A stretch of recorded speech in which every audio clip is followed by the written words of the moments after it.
갈라디아서 1장. 사도인 나 바울은 이곳에 있는 믿음의 형제들과 더불어 갈라디아 여러 교회에게 이 편지를 씁니다. 나는 이 사도직을 어떤 단체나 대리자에게서 받은 것이 아닙니다. 예수 그리스도와 그분을 죽은 자 가운데서 다시 살리신 아버지 하나님께 직접 받은 것입니다. 아버지 하나님과 주 예수 그리스도의 은총과 평화가 여러분과 함께 하기를 빕니다. 그리스도께서는 아버지 하나님의 뜻에 따라 우리 죄를 대신하여 죽으심으로써 지금 우리가 살고 있는 이 악한 세상에서 우리를 구원해 주셨습니다. 하나님께서 모든 세대를 통해서 영원토록 영광 받으시기를 빕니다. 아멘. 하나님께서는 그리스도를 통해 여러분에게 영원한 생명을 주시려고 사랑과 은혜로 여러분을 초청해 주셨습니다. 그런데 여러분이 그렇게도 빨리 하나님을 떠나서 하늘나라로 간다는 다른 길을 따라가고 있다니 놀라울 따름입니다. 그러나 그 길은 하늘나라로 가는 길이 아닙니다. 우리가 여러분에게 보여준 그 길밖에는 다른 길이 없습니다. 여러분은 그리스도의 복음을 변질시키는 자들에게 속고 있는 것입니다. 우리가 전한 복음이 아닌 다른 것을 설교하는 자는 누구라도 그것이 나든지 또는 다른 사람이든지 하나님의 저주를 받을 것입니다. 그렇습니다. 설령 하늘에서 내려온 천사라 할지라도 영원히 저주를 받을 것입니다. 다시 한번 말합니다. 누구든지 여러분이 이미 받아들인 복음과 다른 것을 여러분에게 전한다면 그는 하나님의 저주를 받을 것입니다. 여러분도 잘 알고 있겠지만 나는 달콤하고 교묘한 말로 여러분의 환심을 살 생각은 없습니다. 나는 오직 하나님을 기쁘게 해드리려고 할 뿐입니다. 만일 내가 지금까지도 사람들에게서 환심이나 사려고 든다면 어찌 주 예수 그리스도의 종이라고 할 수 있겠습니까? 사랑하는 형제들이여, 엄숙히 여러분에게 말합니다. 내가 전한 복음은 단순히 인간의 머리로 꾸며낸 이야기나 꿈이야기가 아닙니다. 예수 그리스도께서 직접 계시해 주신 것입니다. 유대교를 따르던 때 내가 어떤 인간이었던가는 여러분도 다 알 것입니다. 나는 무자비하게 그리스도인들을 뒤쫓아다니며 그들을 잡아들이고 박해를 일삼았습니다. 그 당시 내 또래의 동족 가운데에는 나를 따를 자가 없을 만큼 나는 아주 열성적인 유대교도였습니다. 그러니 유대교의 규칙을 지켜나가는데도 얼마나 열성적이었겠습니까? 그런데 그때 어떤 일이 일어났습니다. 태어나기 전에 이미 나를 택하신 하나님께서 은혜로 나를 불러주셨습니다. 그리고 내게 그 아들을 나타내 보이셨습니다. 나를 이방인들에게 보내어 예수에 대한 복음을 전하게 하기 위해서지요. 이런 일이 있은 뒤에 나는 의논할 사람을 서둘러 찾아 나서거나 하는 짓은 하지 않았습니다. 나보다 먼저 사도로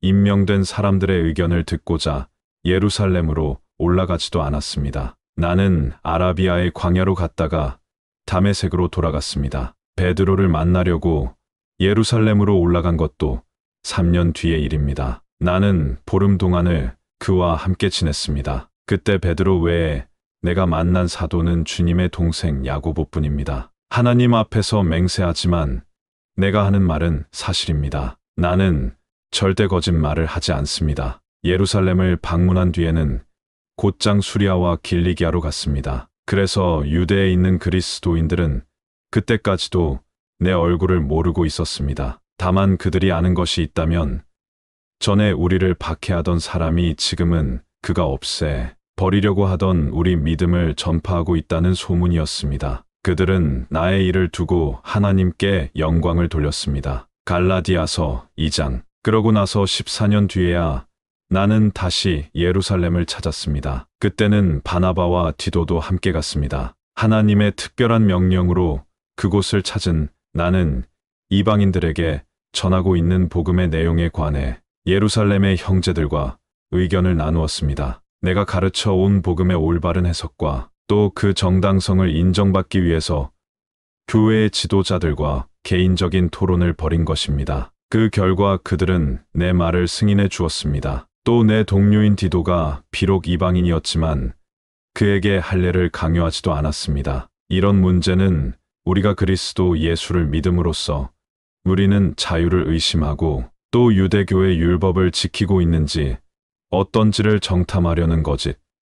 그리스도인들이 몰래 스며들어오지 않았다면 생겨나지 않았을 것입니다. 그들은 마치 노예를 얘를 쇠사슬에 묶듯이 자기들의 규칙을 가지고 우리 모두를 묶어 놓을 생각만 하고 있는 자들입니다. 그러나 우리는 단 한순간도 그들의 말에 귀를 기울이지 않았습니다. 할례를 받고 유대교의 율법을 지켜야 구원을 얻을 수 있다고 하여 여러분을 혼란에 빠뜨리게 할 수는 없었기 때문입니다. 예루살렘 교회의 지도적인 위치에 있는 사람들은 내가 선포하고 있는 내용에 어떤 새로운 것도 첨가하지 않았습니다. 따지고 보면 교회의 주요한 지도자라는 위치가 무슨 대수이겠습니까? 하나님 앞에서는 모두 동등하지 않습니까? 사실 교회의 기둥으로 알려진 베드로와 야고보와 요한은 오히려 하나님께서 이방인들을 구원하시려고 얼마나 나를 유용하게 쓰셨는지를 확인한 셈이었습니다. 마치 유대인들에게 복음을 전하고자 베드로에게 큰 복을 내리신 것처럼 우리에게도 하나님께서 특별한 은사를 주셨던 것입니다. 그들은 바나바와 내게 악수를 청하였습니다. 그리고 자기들은 유대인들을 위해서 일을 계속할 테니 우리는 이방인들에게 계속 복음을 전해달라고 격려하였습니다. 그들이 따로 내게 부탁한 일이 있다면 가난한 사람들을 언제나 잊지 말고 도와주라는 것이었습니다. 그러나 그 일이라면 이미 내가 열심히 해온 일이었습니다. 그런데 베드로가 안디옥에 왔을 때 매우 잘못된 행동을 했기 때문에 나는 사람들 앞에서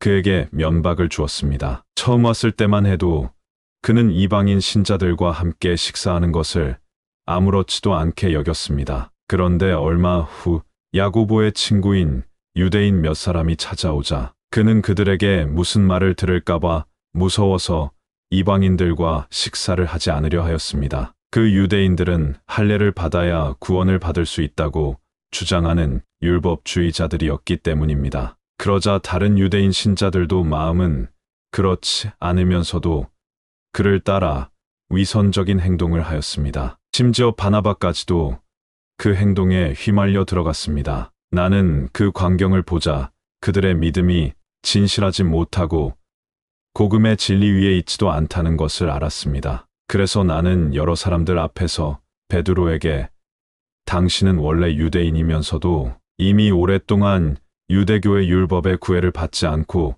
지내오지 않았소? 그런데 왜 이제 와서 갑자기 이 이방인들에게 율법만을 지키게 하려는 겁니까?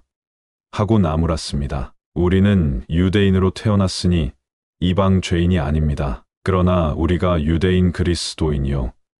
유대교의 율법을 잘 지킨다고 해서 모두 다 하나님과 올바른 관계를 맺을 수 있겠습니까?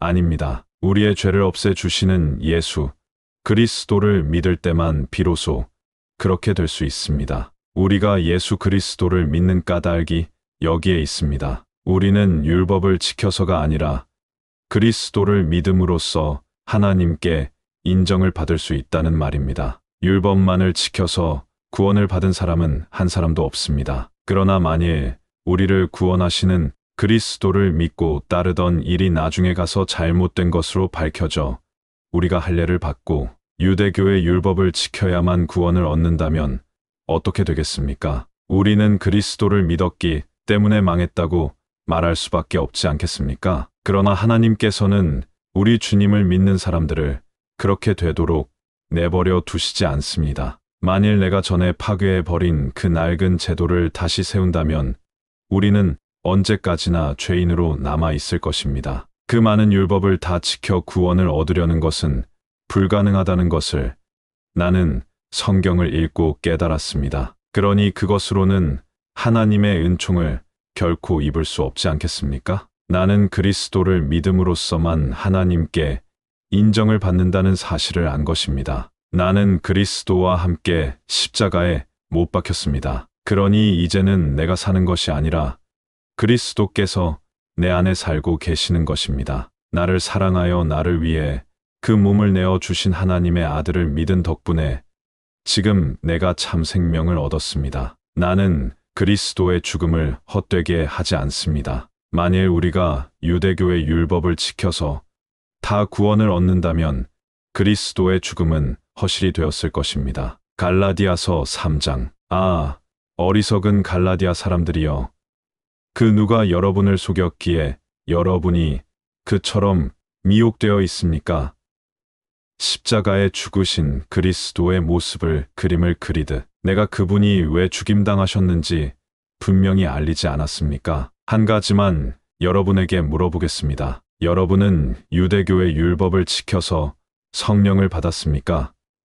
결코 그렇지 않습니다. 성령께서는 여러분이 그리스도의 복음을 듣고 그분이 여러분을 구원하신다는 것을 믿었기 때문에 여러분에게 오신 게 아닙니까? 여러분은 아마 머리가 어떻게 돌아버린 모양입니다. 유대교의 율법을 지키는 것이 영적인 생활로 이끌어 갈 수 없다는 것은 여러분이 처음부터 알고 있는 사실인데도 지금에 와서 그리스도인이 되겠다고 하면서 율법을 지키려고 하니 말입니다. 여러분은 복음을 지켜 나가려고 많은 어려움을 겪었습니다. 그런데 지금은 그 복음을 그렇게도 쉽게 내던지려고 하다니 나로서는 도무지 믿을 수 없는 일입니다. 다시 한번 물어보겠습니다. 하나님께서 여러분에게 성령의 능력을 주시고 여러분 가운데서 기적을 베푸신 것은 여러분이 유대교의 율법을 지키려고 노력했기 때문입니까?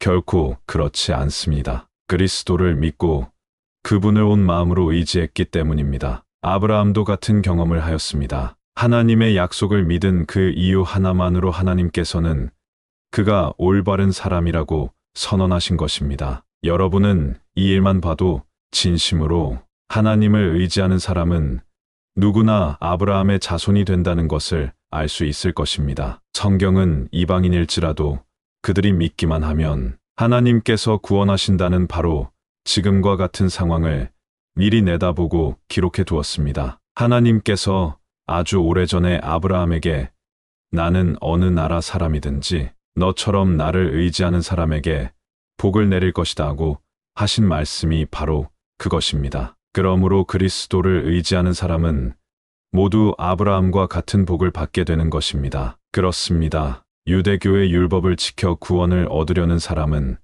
하나님의 저주 아래 있는 셈입니다. 성경이 매우 분명하게 하나님의 율법책에 기록된 것을 하나라도 어기는 자는 저주를 받을 것이라고 기록하고 있기 때문입니다. 유대교의 율법을 고스란히 지켜서 하나님의 은총을 입은 사람은 여태까지 한 사람도 없었습니다. 하나님 앞에서 올바른 사람으로 인정받는 길은 믿음의 길뿐이라고 하나님께서 말씀하신 대로 된 것입니다. 예언자 하박국이 하나님을 의지해야만 사람에게 살 길이 있다고 한 말도 같은 뜻입니다. 율법에는 율법을 하나도 남김없이 다 지켜야만 구원을 얻는다고 되어 있으니 이 믿음의 길과 율법의 길은 얼마나 큰 차이가 있습니까? 그러나 그리스도께서는 우리가 받아야 할 저주를 대신 받으시고 멸망할 수밖에 없는 우리를 구하셨습니다. 성경에 나무에 달린 자는 누구나 저주받은 자이다라고 기록된 대로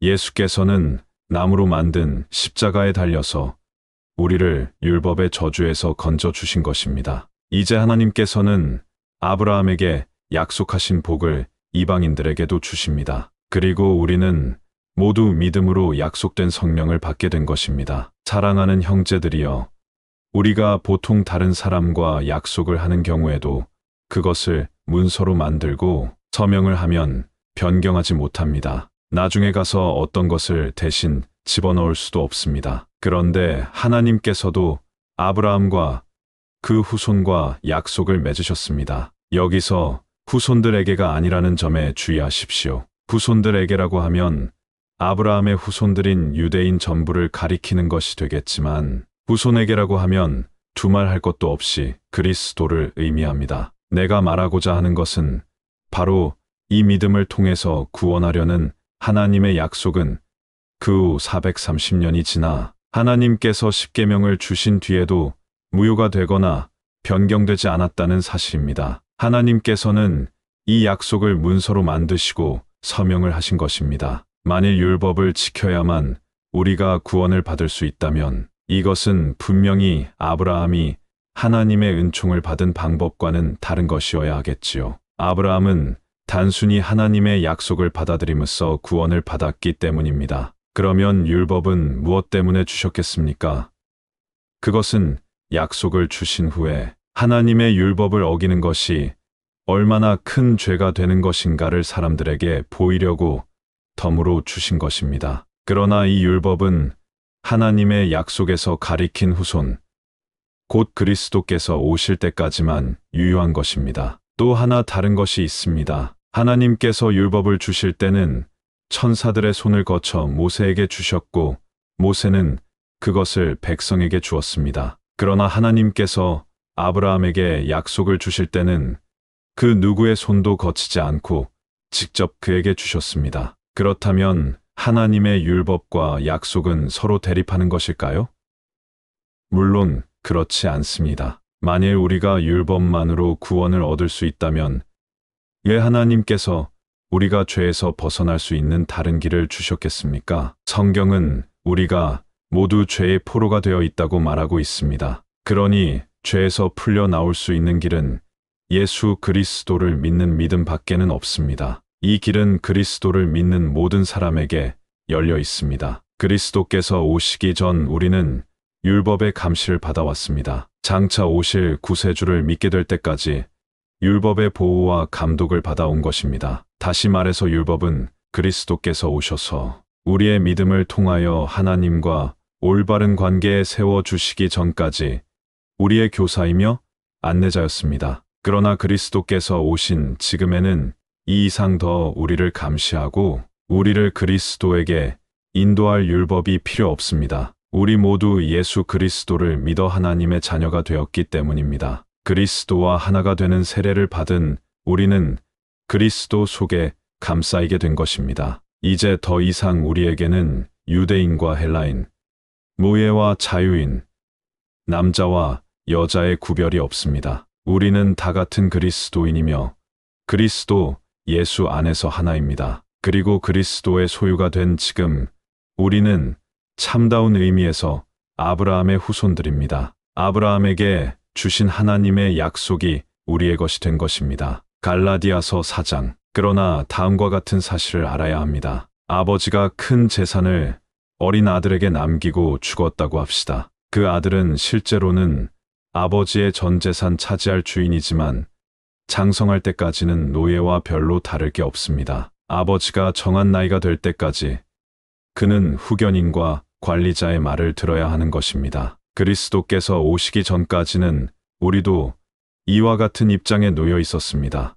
유대교의 율법이 우리를 구원한다고 믿고 율법의 노예 노릇을 하였습니다. 그러나 정해진 때가 되자 하나님께서는 여자의 몸을 빌어 그 아들을 유대인으로 태어나게 하셨습니다. 율법의 노예가 되어 있던 우리를 사서 자유의 몸이 되게 하시고 하나님의 자녀로 삼아 주시려고 그렇게 한 것입니다. 그리고 우리가 하나님의 자녀가 되자 우리에게 아들의 영을 보내주셨습니다. 그래서 지금 우리는 하나님을 아버지라고 부를 수 있게 된 것입니다. 우리는 이제 노예가 아닙니다. 하나님의 자녀입니다. 그러므로 하나님께서 가지신 모든 것은 우리들 자녀의 것입니다. 여러분 이방인들이 하나님을 알지 못했을 때는 실제로 존재하지도 않는 신들의 노예나 다름없었습니다. 그러나 이제 여러분은 하나님을 알고 있고 또 하나님께서도 여러분을 알고 계십니다. 그런데 왜 또다시 율법을 지켜야만 하늘나라에 들어간다고 하는 그 빈약하고 천한 종교의 노예가 되려고 합니까? 여러분이 특정한 날과 달과 계절과 해에 대한 규정을 만들어 놓고 그것을 지키고 있다니 나는 여러분이 걱정스러워 마음을 놓을 수가 없습니다. 내가 여러분을 위해 온 힘을 쏟은 것이 허사로 돌아갈까봐 애가 탑니다. 사랑하는 형제들이여, 나 역시 지난날에는 여러분과 마찬가지로 율법의 사슬에 매여 있었습니다. 그러나 이제는 자유의 몸이 되었습니다. 그러니 여러분도 나처럼 되십시오. 내가 처음 여러분에게 복음을 전할 때 여러분은 나를 경멸하지 않았습니다. 그리스도의 복음을 전할 당시 나는 병을 앓고 있었으므로 여러분에게 불쾌감을 주었을 텐데도 여러분은 나를 외면하거나 쫓아내지 않았습니다. 쫓아내기는커녕 마치 하나님이 보낸 천사나 예수 그리스도를 만난 것처럼 나를 대하며 돌보아 주었습니다. 그때 우리가 함께 나눈 그 행복은 어디로 갔습니까? 그 시절 여러분은 나를 돕는 일이라면 눈이라도 기꺼이 빼어줄 정도가 아니었습니까? 그런데 지금 여러분에게 진리를 말하고 있다 해서 나를 원수처럼 여긴단 말입니까? 여러분의 호감을 사려고 거짓 교사들이 열성을 보이는 것은 여러분의 유익을 위해서 그러는 것이 아닙니다. 그들은 여러분을 내게서 떼어내서 자기들에게로 관심을 돌리려고 하는 것입니다. 그들이 선한 동기와 진실한 마음으로 여러분에게 친절을 베푼다면 왜 나쁘다고 하겠습니까? 더구나 내가 여러분과 같이 있을 때뿐 아니라 없을 때도 한결같이 그렇게 행동한다면 더욱 훌륭한 일이겠지요. 오, 나의 형제들이여. 여러분이 내 마음을 얼마나 아프게 했는지 여러분은 모를 것입니다. 나는 여러분 속에 그리스도의 형상이 온전히 이루어질 때를 기다리면서 태어날 아기를 기다리는 산모의 해산의 고통을 다시 한번 겪고 있습니다. 지금이라도 내가 여러분과 만나서 이런 것이 아닌 다른 이야기를 할 수 있다면 얼마나 좋겠습니까? 이렇게 멀리 떨어져 있으니 정녕 어떻게 해야 할지 모르겠습니다. 유대교의 율법을 지켜야 구원을 얻는다고 생각하는 형제들이여. 내 말을 들어보십시오. 여러분은 왜 율법이 정말 의미하고자 하는 것이 무엇인지를 모르십니까? 율법서에 보면 아브라함은 두 아들을 두었는데 하나는 여종의 몸에서 낳고 또 하나는 부인의 몸에서 낳았다고 기록되어 있습니다. 여종의 몸에서 태어난 아들은 인간의 육신이 맺어져 나왔지만 부인의 몸에서 태어난 아들은 하나님의 특별한 약속에 따라 난 아들입니다. 이 이야기는 하나님께서 인간을 도우시려고 열어놓으신 두 길을 가리킵니다. 하나는 율법을 주시어 이 율법에 복종하라고 하신 길입니다. 하나님께서는 시내산에서 십계명을 주시어 이 길을 보이셨습니다. 아라비아 사람들은 이 시내산을 하갈산이라고 부릅니다. 내가 비유를 사용하여 말하려고 하는 것이 바로 이것입니다. 곧 아브라함의 여종인 하갈은 유대인의 어머니라고 말할 수 있는 예루살렘을 가리킵니다. 다시 말해서 계명을 지켜 하나님을 기쁘시게 해드리는 제도를 상징적으로 보여주는 곳이 바로 이 예루살렘입니다. 따라서 이러한 제도를 따라가는 유대인들은 모두 다 하갈이 낳은 노예의 자식들입니다. 그러나 하늘의 예루살렘은 우리의 어머니로 율법에 전혀 구애받지 않습니다. 이사야는 이렇게 예언하였습니다. 예루살렘아, 너는 이제 기뻐하며 환호성을 질러라. 내가 버림받은 여인의 신세와 비슷하지만 오히려 남편이 있는 여자보다 더 많은 자식을 둘 것이다. 사랑하는 형제들이여, 여러분은 이삭과 마찬가지로 하나님의 약속으로 낳은 자녀들입니다. 그런데 성령으로 난 여러분이 율법을 지키라고 강요하는 사람들의 박해를 받고 있습니다. 마치 약속의 아들 이삭이 여종의 아들 이스마엘에게 박해를 받았던 것처럼 말입니다. 그러나 성경에 어떻게 적혀 있습니까? 하나님께서 아브라함에게 이르시기를 종의 아들은 자유인의 아들과 똑같은 상속을 받을 수 없으니 여종과 그 아들은 쫓아내라고 하지 않았습니까? 사랑하는 형제들이여, 우리는 유대교의 율법에 묶인 노예의 자녀가 아닙니다. 우리의 믿음을 보고 하나님께서 기꺼이 받아들이실 자유인의 자녀입니다. 갈라디아서 5장. 이처럼 그리스도께서는 우리를 해방시켜 자유의 몸이 되게 하셨습니다. 그러니 이제 여러분은 이 자유를 잘 보존하고 다시는 율법에 묶인 노예가 되지 마십시오. 이것은 중요한 것이니 잘 들어두십시오. 만일 여러분이 할례를 받고 율법을 지켜서 하나님과 올바른 관계를 가질 생각이거든 그리스도의 구원은 기대하지도 마십시오. 다시 한번 말합니다. 누구든지 할례를 받는 것으로 하나님의 은총을 입으려거든 모든 율법도 빠짐없이 다 지키십시오. 그렇지 않으면 파멸이 기다리고 있을 뿐입니다. 그런데도 끝내 여러분은 하나님께 진 빚을 율법을 지켜서 갚겠다는 겁니까? 그렇다면 그리스도는 여러분에게 아무런 의미도 없습니다. 여러분은 하나님의 은혜를 잃어버린 것입니다. 그러나 우리는 그리스도의 죽음을 통해서만이 우리 죄가 씻기고 하나님과 올바른 관계에 놓인다는 것을 성령의 도움으로 확신하고 있습니다. 그리스도께 영원한 생명을 받은 우리는 할례를 받았든 받지 않았든 유대교의 의식을 지키든 지키지 않든 그런 것에 구애될 필요가 없습니다. 우리에게 필요한 것은 사랑으로 표현되는 믿음뿐입니다. 여러분은 지금까지 잘 달려왔습니다. 그런 여러분을 방해해서 진리를 역행하게 한 게 도대체 누구입니까? 하나님께서 그렇게 하셨을 리는 없습니다. 그리스도 안에서 자유를 누리도록 여러분을 불러준 분이 하나님 아니십니까? 그러나 여러분 가운데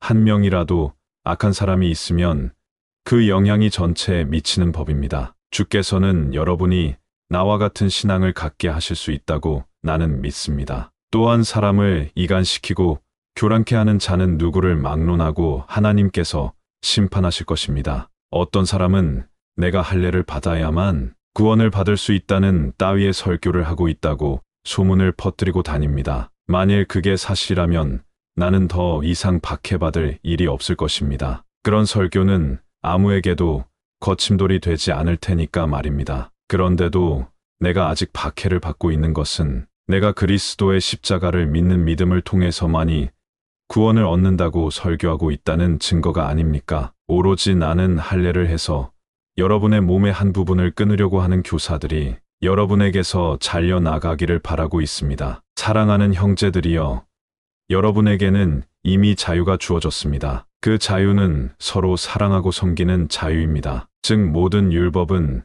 내 이웃을 내 몸과 같이 사랑하라는 한 말씀에 요약되어 있기 때문입니다. 여러분이 서로 사랑하지 않고 언제나 헐뜯고 비난이나 하고 있다면 피차 파멸을 당할 뿐입니다. 그러므로 조심하십시오. 여러분에게 권합니다. 오직 성령께서 인도하는 대로만 따르십시오. 성령께서는 여러분이 어디로 가야 할지, 또 무엇을 해야 할지를 가르쳐 주실 것입니다. 성령께서 인도하는 대로만 따라 살면 여러분은 육체의 욕망에 끌려다니는 짓 따위는 하지 않게 될 것입니다. 우리는 성령께서 바라는 것과는 정반대로 악한 일 하기를 좋아하는 본성을 지니고 있습니다. 그러므로 성령께서 인도하는 길을 따라 살며 선한 일을 하고자 하는 마음은 우리 본성의 욕망과는 정반대의 것입니다. 우리 속에 있는 이 두 힘은 서로 우리를 마음대로 조종하려고 끊임없이 싸우고 있습니다. 그리고 우리는 양쪽 틈에 끼어서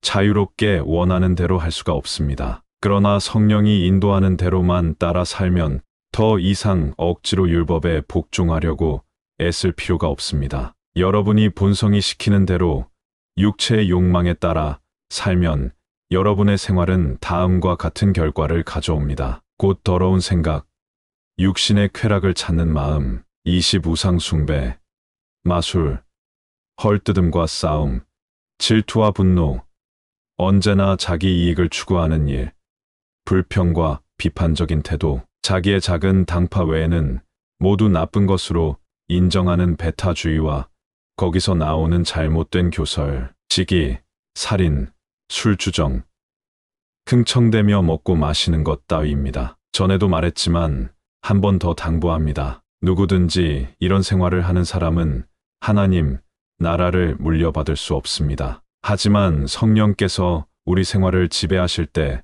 그분은 우리 속에서 다음과 같은 열매를 맺게 해주십니다. 사랑, 기쁨, 평화, 인내, 친절, 선해, 진실, 온유, 그리고 절제입니다. 여기에는 율법에 반대되는 것이 하나도 없습니다. 그리스도에게 속한 사람들은 악한 욕망의 본성을 십자가에 못 박은 사람들입니다. 만일 우리가 지금 성령의 능력으로 살고 있다면 모든 생활 역시 성령의 인도를 따라야 합니다. 그렇게 하면 명예와 인기를 얻고자 질투하거나 악한 감정을 가지는 일은 없을 것입니다. 갈라디아서 6장. 사랑하는 형제들이여, 만일 어떤 그리스도인이 죄에 빠져 있거든 성령을 따라 사는 여러분이 부드럽고 겸손한 마음으로 그를 도와 바른 길로 돌아오게 하십시오. 그리고 혹시 여러분 자신도 악한 길에 빠져들지 않을까 늘 주의하십시오. 서로 남의 어려움과 짐을 함께